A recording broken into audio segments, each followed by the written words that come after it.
মালেক দা কি বলবেন? রাজ্জাক খানের খুনে ইতিমধ্যে 4 জনকে গ্রেফতার করা হয়েছে। আপনারা কি রাজ্জাক খানের পরিবারের সাথে দেখা করবেন? অলরেডি আমাদের বিধায়ক নওশাদ সিদ্দিকী এসব ব্যাপারে কারোর কাছে পরামর্শ নেয় না।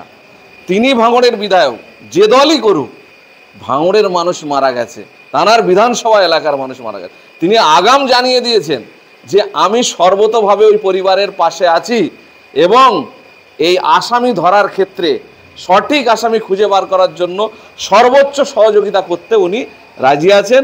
এবং ওনার পরিবারের যদি কোনো রকম সাহায্য সহযোগিতা লাগে এবং ওনারা যদি মনে করেন যে তদন্ত ঠিকঠাক হচ্ছে না, প্রয়োজনে সিবিআই এর দাবি করার জন্য যদি সুপ্রিম কোর্টেও যেতে হয়, উনি ওই পরিবারের তার জন্য সাথ দেবেন। এই বার্তা অলরেডি সেই ফ্যামিলিকে পৌঁছে দেওয়া হয়েছে। কিন্তু সশরীরে তাদের পরিবারের কাছে যেতে পারছে না, কারণ হচ্ছে কি তিনি একটা দলের পোর্টফোলিও হোল্ডার ছিলেন, অর্থাৎ তিনি একজন তৃণমূল দলের অঞ্চল সভাপতি ছিলেন। স্বভাবতই সেই জায়গায় সরাসরি তারা যদি না বলে যাওয়া যায় না। তাদের পক্ষ থেকে যদি কোনো রকম ইনফরমেশান থাকে, তাদের পক্ষ থেকে যদি আবেদন থাকে, তাহলে নওশাদ ভাই বললে সঙ্গে সঙ্গে সেখানে পৌঁছে যাবে। নওশাদ ভাই দল, মত, জাতি, ধর্ম এরকম কোনো বিশ্লেষণ তিনি করেন না। অসহায়ের পাশে নওশাদ সিদ্দিকী সবসময় এবং বঞ্চিত, নিপীড়িত, অসহায় মানুষের জন্য উনি রাজনীতিতে এসেছেন। যদি আপনারা কি ওনাদেরকে বলেছেন যে আপনারা? একদম একদম প্রেস মিডিয়ার মাধ্যমে আমরা খবর পৌঁছে দিয়েছি এবং ওনাদের কাছের লোক যারা, তাদের মাধ্যমে খবর পৌঁছেছি। যদি কোনো রকম সহযোগিতা আমাদেরকে মনে করেন যে প্রয়োজন আছে, তার জন্য আমরা আপ্রাণ চেষ্টা করব সেই সহযোগিতা ওনাদের কাছে পৌঁছে দেওয়ার জন্য। এই আজ পর্যন্ত যারা ধরা হয়েছে, পুলিশের নজরে গ্রেফতার করা হয়েছে বা ধরা হয়েছে, যাদের ডাকা হয়েছে, সবাই তৃণমূলের, কি বলবেন? দেখেন, ইতিপূর্বে আমি এই বিষয়ে বলেছি। এখানকার যে অবজারভার সাহেব, পূর্ব ক্যানিংয়ের বিধায়ক, তিনি ঘটনাস্থলে সঙ্গে সঙ্গে পৌঁছে গিয়ে কোনো কিছু না দেখে শুধু বলছে নওশাদকে অ্যারেস্ট করতে হবে, আইএসএফ এর মধ্যে জড়িত, আইএসএফ এর দুষ্কৃত। আরে গিয়ে বিষয়টা বোঝো, দেখো, তার যা মারা গেছে তার পরিবারের পাশে দাঁড়াও। ঘটনাটাকে মানে কি হয়েছে না যে না বুঝেই রাজনীতি করা শুরু করে দিয়েছে। ওনার উদ্দেশ্যই হচ্ছে ভাঙড়ে রাজনীতি এবং ভাঙড় থেকে নওশাদ সিদ্দিকীকে হারানো, এছাড়া অন্য কোনো এজেন্ডা ওনার নেই। আমি সঙ্গে সঙ্গে বলেছিলাম, পুলিশ প্রশাসনকেও জানিয়েছিলাম যে এই যে ঘটনা, এর আসল আসামি কারা হতে পারে সম্ভাব্য, তার আমি একটা অনুমান আমি জানিয়েছিলাম। এবং আমি বলেছিলাম যে ন্যায়ত আপনারা মেরুদণ্ড সোজা রেখে সঠিক তদন্ত করার চেষ্টা করুন এবং তার জন্য আমরা সর্বত সহযোগিতা করতে রাজি আছি। আমরা খুনের রাজনীতি করি না। এই ধরনের রাজনীতি বন্ধ করার জন্য নওশাদ সিদ্দিকী ভাইজান রাজনীতির ময়দানে এসেছে। সুতরাং আমাদের যদি কোনো রকম ইনফরমেশন আপনি পান যে আমাদের দূর দূরান্তে কোনো সম্পর্ক আছে, কারণ না কারণ এই মার্ডারের সঙ্গে যুক্ত, বা কোনো রকম ইনফ্লুয়েন্স, কোনো রকম ইনপুট যদি পান, সে যদি খুঁজে না পান, তাকে আমরা যেখানে থাকুক খুঁজে এনে আপনাদের হাতে পৌঁছে দেবো।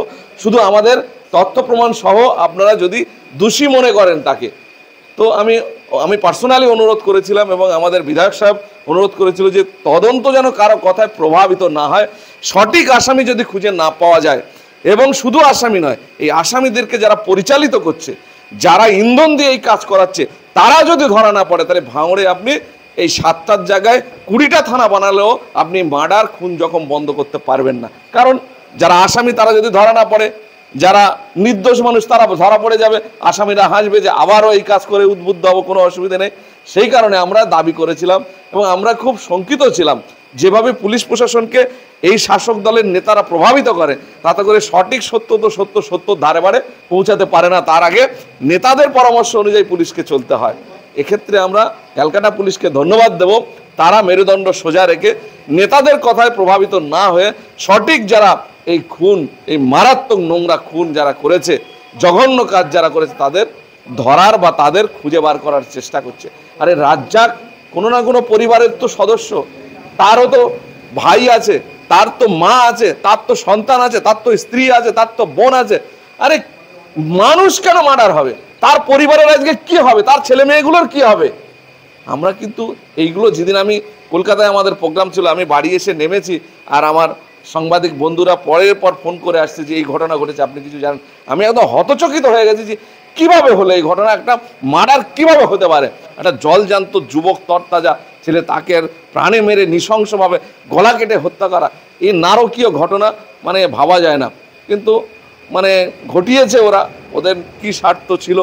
আমি তো বলেছি অর্থনৈতিক লেনদেনের ব্যাপার ছিল, এটা আমি উল্লেখ করেছি, আমার কাছে যা তথ্য ছিল সেই অনুযায়ী আমি জানিয়েছি। রাজ্জাক খানের মার্ডার হওয়ার পরে আমরা দেখতে পাচ্ছি ভাঙড়ের শাসক দলের বেশ কয়েকজনকে সিকিউরিটি দেওয়া হয়েছে।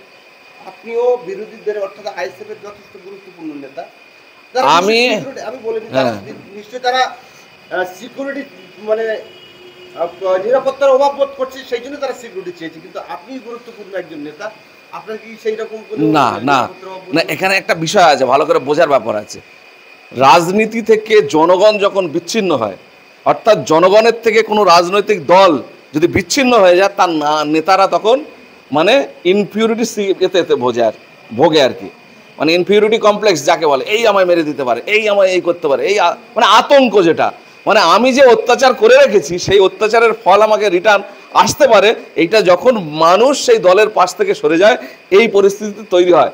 ওদের যারা রাজনৈতিক, ওদের যারা নেতা নেতৃত্ব, তারা এখন দেখছে যে সব মানুষ তো পাশ থেকে সরে যাচ্ছে, আমি যাদের উপর অত্যাচার করে রেখেছি তারা তো আমার পাল্টা আক্রমণ করতে পারে, সেই কারণে এই আতঙ্ক প্রশাসনকে জানাচ্ছে যে এই হতে পারে, ওই হতে পারে, যার কারণে ওদের সিকিউরিটি বাড়ানো হচ্ছে। আমি পার্টিকুলার প্রশাসনকে জানিয়েছিলাম যে ভাঙড়ে যেন আর কোনো প্রাণ না ঝরে যায়। আমাদের কাছে খবর আছে তৃণমূলের নেতাদের দ্বারা, তৃণমূলের অনেক নেতা মার্ডার হতে পারে, কী কারণে হতে পারে সেটাও আমি জানিয়েছি, এবং তাদেরকে বাঁচানো হোক আমি আবেদনও করেছিলাম সেই দিন রাত্রে। তো ওরাও যারা শঙ্কিত, যারা আতঙ্কিত, তারাও প্রশাসনের কাছে আবেদন করেছে সিকিউরিটির জন্য। আমরা বিরোধী দল হিসেবে আমরা চাইছি ওরা বেঁচে থাকুক, ওরা কেন নিজেরা মারামারি করে মার্ডার হয়ে মানে যে মায়ের কোল খালি হবে, সেটাও না হোক। সেই জন্য আমরা চাই ভাঙড়ের শান্তি যদি প্রতিষ্ঠা করতে হয়, তাহলে এই রাজনীতির ময়দানে যারা খুনোখুনি করছে তাদেরকে সঠিক তদন্ত করে তাদেরকে বার করে উপযুক্ত শাস্তির ব্যবস্থা, দৃষ্টান্তমূলক শাস্তির ব্যবস্থা করতে হবে। তবেই কিন্তু যারা এই ধরনের কাজ করছে তারা ভয় পাবে যে না, এই কাজ করলে রেহাই পাওয়া যাবে না, তবেই ভাঙড় এই ধরনের পরিবেশ থেকে মুক্ত হবে। তা না হলে যতই মুখে কথা বলা হোক, এই ধরনের পরিবেশ থেকে মুক্ত করা যাবে না। ঘটনাটাকে মানে কি হয়েছে না যে না বুঝেই রাজনীতি করা শুরু করে দিয়েছে। ওনার উদ্দেশ্যই হচ্ছে ভাঙড়ে রাজনীতি এবং ভাঙড় থেকে নওশাদ সিদ্দিকীকে হারানো, এছাড়া অন্য কোনো এজেন্ডা ওনার নেই। আমি সঙ্গে সঙ্গে বলেছিলাম, পুলিশ প্রশাসনকেও জানিয়েছিলাম যে এই যে ঘটনা, এর আসল আসামি কারা হতে পারে সম্ভাব্য, তার আমি একটা অনুমান আমি জানিয়েছিলাম, এবং আমি বলেছিলাম যে ন্যায়ত আপনারা মেরুদণ্ড সোজা রেখে সঠিক তদন্ত করার চেষ্টা করুন, এবং তার জন্য আমরা সর্বত সহযোগিতা করতে রাজি আছি। আমরা খুনের রাজনীতি করি না, এই ধরনের রাজনীতি বন্ধ করার জন্য নওশাদ সিদ্দিকী ভাইজান রাজনীতির ময়দানে এসেছে। সুতরাং আমাদের যদি কোনো রকম ইনফরমেশন আপনি পান যে আমাদের দূর দূরান্তে কোনো সম্পর্ক আছে, কারণ না কারণ এই মার্ডারের সঙ্গে যুক্ত, বা কোনো রকম ইনফ্লুয়েন্স, কোনো রকম ইনপুট যদি পান, সে যদি খুঁজে না পান, তাকে আমরা যেখানে থাকুক খুঁজে এনে আপনাদের হাতে পৌঁছে দেবো। শুধু আমাদের তথ্য প্রমাণ সহ আপনারা যদি দোষী মনে করেন তাকে,